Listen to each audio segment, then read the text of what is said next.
celebrating 48 years on the air.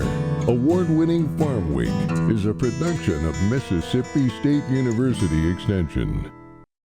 Today on Farm Week in Mississippi, they're still picking up the pieces after tornadoes tear through the state. In southern gardening, they call it the purple Pixie. Eddie says it could be just the thing. In the markets, with everything else going on, Zach dives into the supply and demand report. And in our main feature, Academy at the Farm, school is in session. Farm Week starts right now.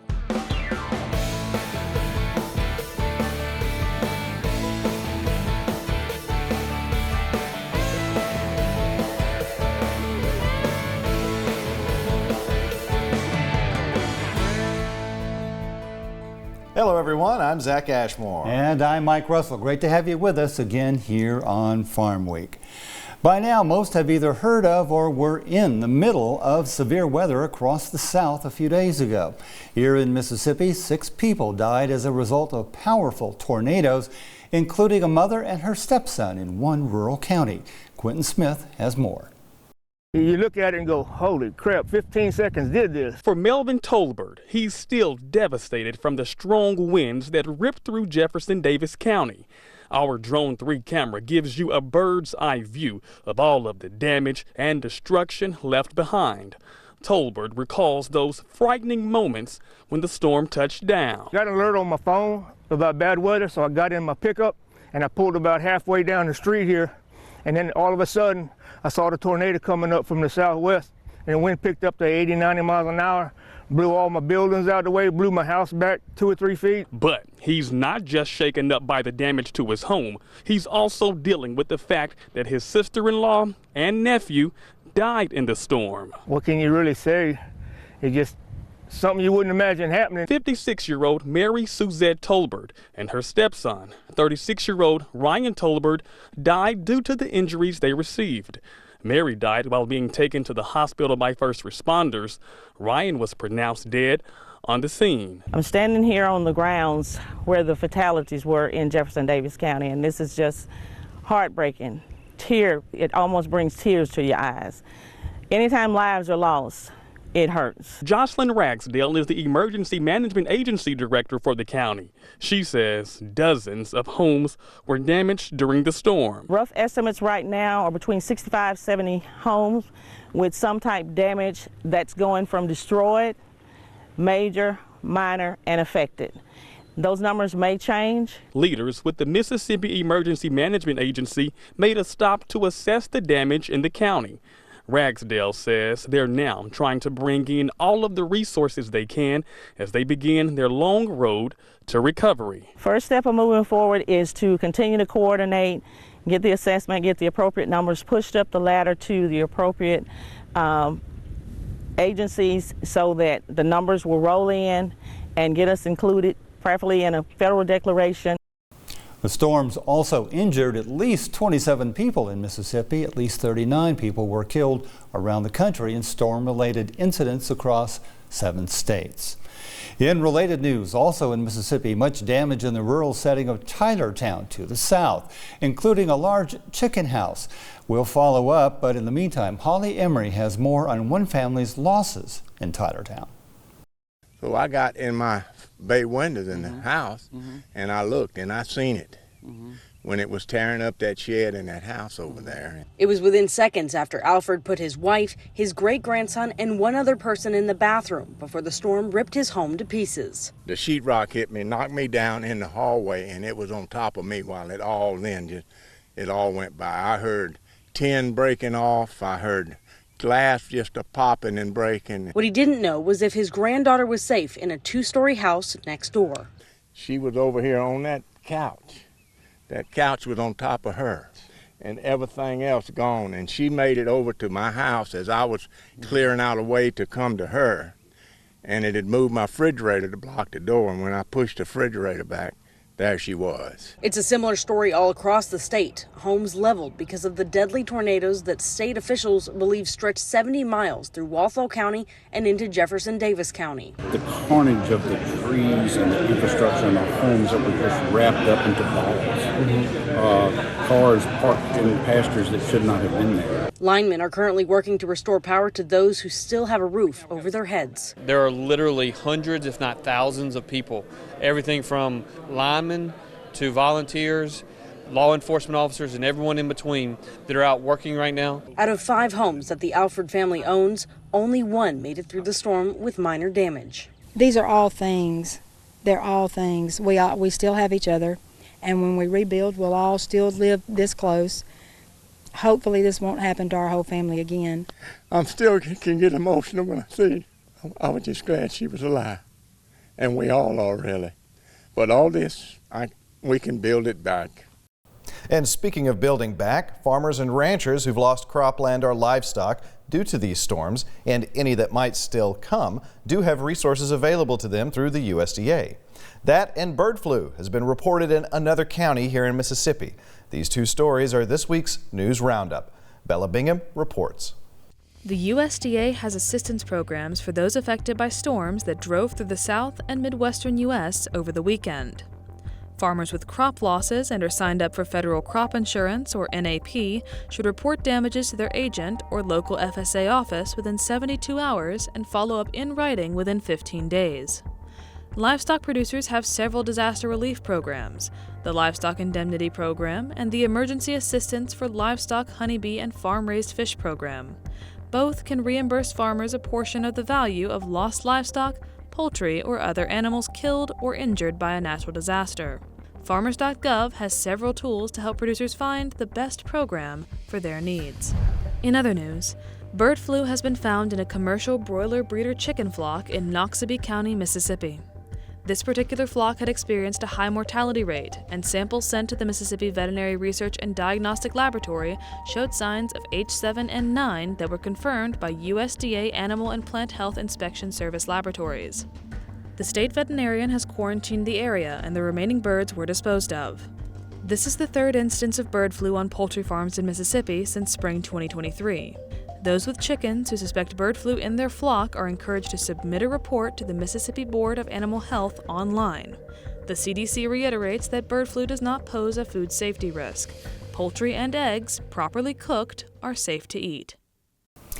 On the lighter side, purple pixie, a versatile shrub that Eddie Smith says does quite well across the South with ever popular year-round color that doesn't require a whole lot of maintenance. Here's Eddie with that and more.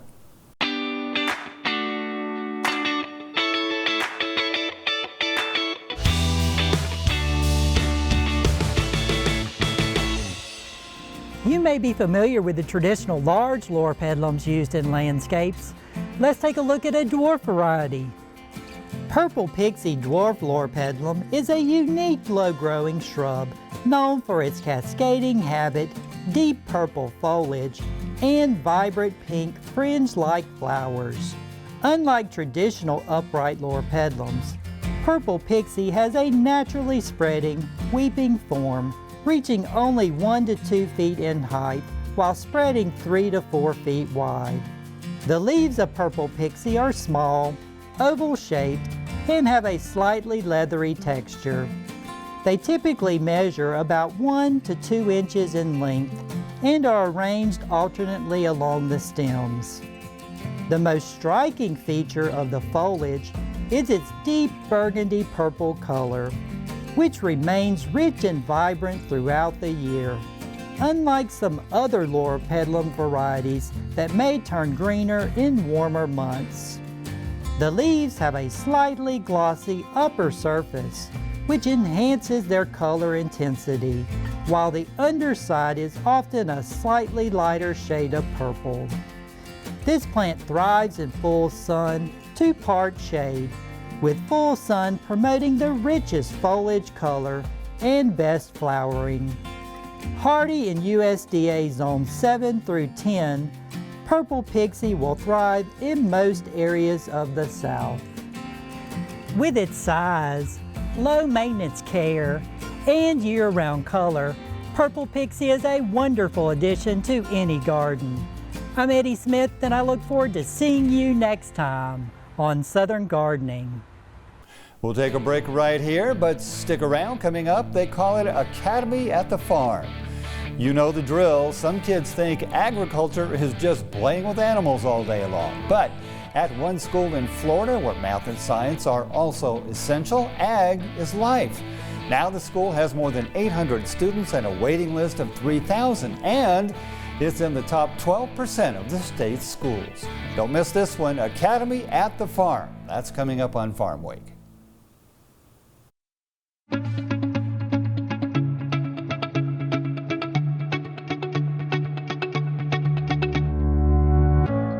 I believe in people and their hopes, their aspirations and their faith, and their right to make their own plans and arrive at their own decisions, and their ability and power to enlarge their lives and plan for the happiness of those they love.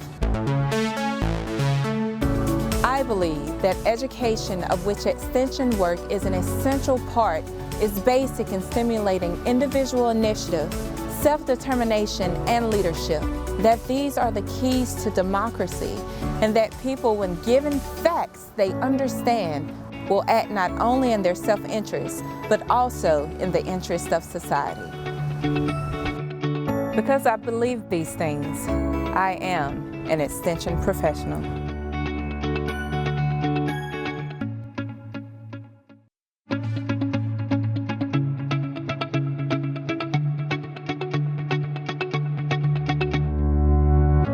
I believe in people and their hopes, their aspirations, and their faith. I believe in intellectual freedom to search for and present the truth without bias and with courteous tolerance toward the views of others.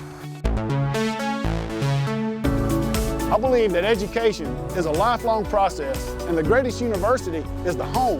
That my success as a teacher is proportional to those qualities of mind and spirit that give me welcome entrance to the homes of the families I serve.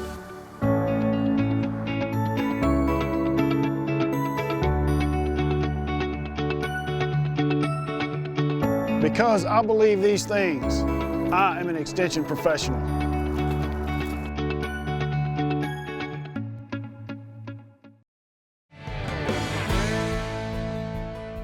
Time for the market report. This month's supply and demand report is out. That's right, and didn't make much of an impact. We'll get into all of it, but first, the numbers. What were the week's biggest gains and losses? And then, this month's WASDE. What did it tell us? And finally, in our row report, Dr. Will Maples tells us the WASDE's impact and the reasons behind its findings. So, markets closed the week slightly up. Both row crops and livestock split. Let's take a look. The week's biggest gain, sugar up nearly a cent. That's almost a 5% increase from the previous week. The week's biggest loss, soybean oil, down nearly 2 cents. That's just over a 4% decrease from the previous week.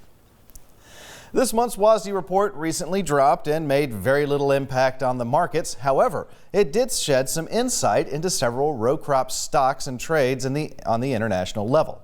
Once again, Bella Bingham has more. U.S. wheat outlook is for more supplies due to heavier imports by about 10 million bushels. Exports from the U.S. are down by about 15 million bushels. That being said, ending stocks raised 25 million bushels, giving us stocks of about 820 million, up 2% from last year. Global wheat outlook shows supplies up by about 5.5 million tons, mostly due to high stocks in Turkey and higher production in Australia, Argentina, and Ukraine. Global consumption is also up by about 3 million tons, mostly on feed and residual use increases. U.S. corn outlook is unchanged from last month, and the season average farm price remains $4.35 per bushel. Global corn outlook has a bit more to say, with production up by about 3 million tons, most of that in India, Russia, and Ukraine. Global trade, on the other hand, shows reduced exports for Brazil and South Africa, while ending stocks lowered globally by about 1.5 million tons. U.S. rice supplies up due to higher imports, just like wheat, by about 1 million hundredweight, along with exports also up by the same amount, most going to Northeast Asia. Ending stocks unchanged and season average farm price $15.60 per hundredweight. Global rice outlook has no big changes. Supplies up slightly while consumption down 0.2 million tons and ending stocks down 0.1 million tons. U.S. soybean outlook unchanged as well. Season average farm price projected at $9.95 per bushel. Global soybean outlook a bit more interesting. Higher production in Ukraine, Mexico, and Australia, while crush also up by nearly 3 million tons. Exports unchanged and stocks lowered by about 3 million tons. U.S. beef production up due to heavier dressed weights, which is the weight of the animal after slaughter and processing, but before it's been broken down into cuts. Pork slaughter rate down, while broilers looking to rebound with higher placement and hatchery data. Turkey the opposite due to lower hatchery data. Egg production still down due to HPAI culling. Milk production also lowered due to less milk per cow despite a slightly higher herd. Cheese, butter, non-fat dry milk, and whey prices are also down. 2025 all milk price forecast $21.60 per hundredweight. U.S. cotton, much like corn and soybeans, has no changes to the outlook. Season average farm price 63 cents per pound. Global cotton outlook shows higher production for China, while consumption also raised for Pakistan, Bangladesh, and Egypt. Exports up for Brazil and Turkey, and global ending stocks down by 80,000 bales. Now you have the context. What impact did the report have? According to Extension row crop economist Will Maples, not much at all. However, it did reveal a few interesting things to take into account moving forward, especially considering acreage. Yeah, so we didn't see a lot of surprises in this WASDE. Not much changed whatsoever for any of the crops mainly, and that's typical for this time of the year. We pretty much have supply figured out. We're getting towards, pretty much halfway through the marketing year already, past halfway point for most of the commodities. So you don't see a lot of movement this time of year. One thing that was kind of surprising, though, is they didn't bump up exports for corn. We actually have pretty strong corn exports right now. Our weekly export reports we get, they're showing strong demand for U.S. corn. So I was kind of expecting USDA to maybe bump up corn exports just a little bit in the report. But for now, they've left it constant, but that'll be something to look at coming into next month. So they held a USDA Outlook Forum up in D.C. a couple weeks ago. It's kind of our first look from USDA of what they expect for this 2025 crop. And kind of as the market expected, a lot more corn and less soybeans. So we're looking at 94 million plus acres of corn from their estimates, which would be a lot of corn, estimating a record production of corn for the nation. It didn't have a really negative impact on prices because we expected to see a large corn number. So it'd be interesting to actually see in March when we get the planting numbers, whatever actual survey numbers of where corn acres might end up. Then on the soybean side, less soybeans, which is really needed with this market. We got a lot of stocks out there still. Not as bad as we thought they'd be back in the fall, but lower soybean acres is driven by those lower prices. All commodities have been a rough year, but cotton has really probably been the roughest. We're still 65-cent cotton. It's hard to make money in cotton, so as expected, acres is down.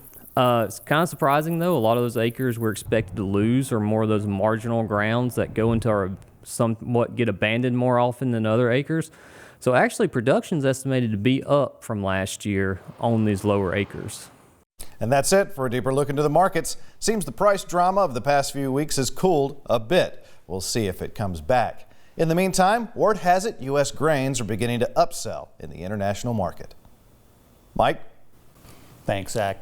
A programming note, we had planned to bring you the 2025 Dixie National Sale of Junior Champions as our main feature this week. But because of a last-minute technical issue caused by the recent severe weather in Mississippi, we now plan to bring you that story next week. Instead, we apologize for the delay.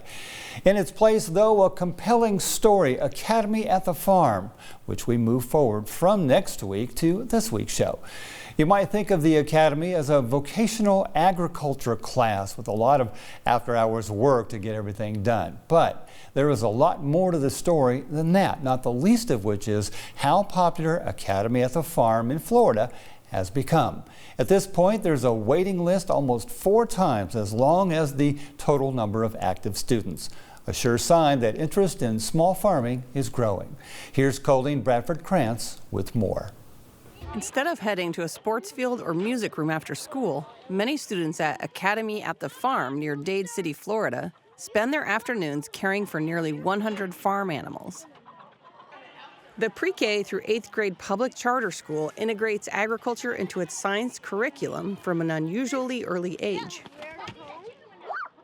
Elementary students participate in monthly lessons, and there's an option for daily agriculture classes starting in 6th grade.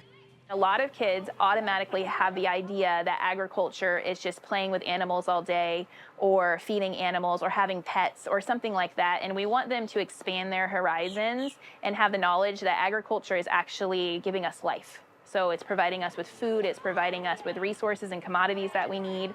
And our goal is that by the time they leave our school, they go into the world as more informed consumers so that they are able to then inform other consumers. Opened 23 years ago, officials say the school was already performing well academically before expanding its agricultural focus a decade ago. As of 2024, it had again earned Florida's A school designation, landing in the top 12% of the state's public schools. The school, located 40 miles northeast of Tampa, has 825 students and a waiting list of over 3,000. With that kind of interest, Academy at the Farm has decided to open a high school next year. When I came here 10 years ago, academics and high expectations were the things that were drawing kids. Today, there are people that absolutely want to come to our school because of our agriculture program. Newly retired school director Ray Polk, who was raised nearby on what was then a 6,000-acre cattle ranch, laments the decline of local agriculture as urban sprawl replaces livestock and citrus groves. Tampa's moving our way, and it's coming 4,000 homes at a time. I felt like kids needed to know where their food comes from. Less and less kids are educated with that. And I found that kids thought that, their hamburger came from McDonald's. Polk says they have always had high expectations related to behavior, and the agricultural component has played directly into that. It's an interesting phenomena to me when you can take kids that are struggling or having trouble, and you can take them over to the barn for 15 minutes and it can change their whole day. You can go hand them a baby goat and their life changes. It's almost like magic. The after-school agriculture program is self-sustaining through fundraising and agricultural product sales. Despite the focus on agriculture, the school still prioritizes core academics. The state doesn't test whether the kids know how a pig has piglets. What they test on is their math, reading, and writing. Polk credits the agriculture program's success to the wife and husband teaching team of Robin and Tim Carter. Drinking this fancy juice, you have to do it with your pinky up, okay? Robin, who previously taught in one of the grade school classrooms, developed the curriculum after building a highly successful after-school 4-H club, while Tim, a former PE teacher, now manages the barns. I integrate a lot of the Florida science standards into the elementary agriculture lessons that I do. So that's how I try to support the elementary school teachers. I talk a lot about what it means to be a scientist. I talk a lot about what it means to research something and not just believe everything you hear, but to actually go to a good source to get your information from. Students also have the option to care for animals on the school grounds, many of them preparing to show at fairs, events which boost parental interest and community support. They see how our kids work together at the county and state fair, and they love the camaraderie and teamwork they show to each other.